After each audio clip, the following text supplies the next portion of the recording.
శ్రీకాకుళంలో 104 ప్రభుత్వ ఉద్యోగుల నిరసన తీవ్రంగా కొనసాగుతోంది.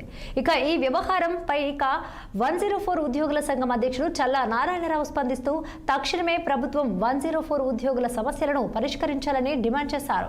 అధికారి చొరవ లేకపోవడంతో గతంలో ఉన్న అరవింద్ యాజమాన్యం వారి బకాయిలను చెల్లించలేదన్నారు.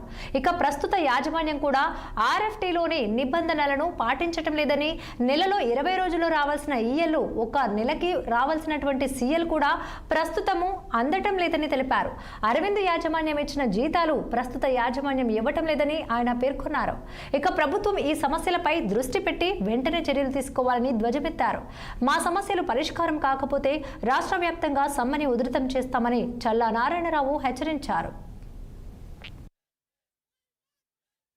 జిల్లా అధ్యక్షుడు అండి, నా పేరు చల్లా నారాయణరావు.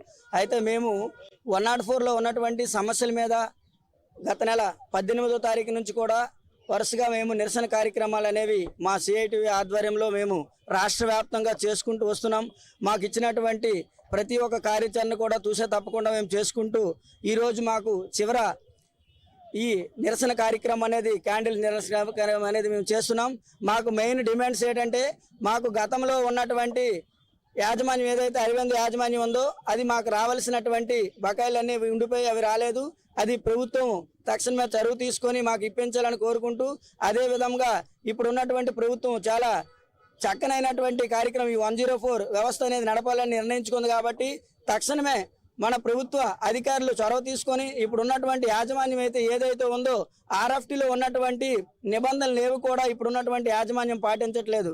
కాబట్టి తక్షణమే యాజమాన్యాన్ని పిలిపించి ఉద్యోగ ప్రతినిధులను కూడా పిలిపించి ఉద్యోగులకు ఉన్నటువంటి సమస్యలు పరిష్కరించాలని కోరుతున్నాం.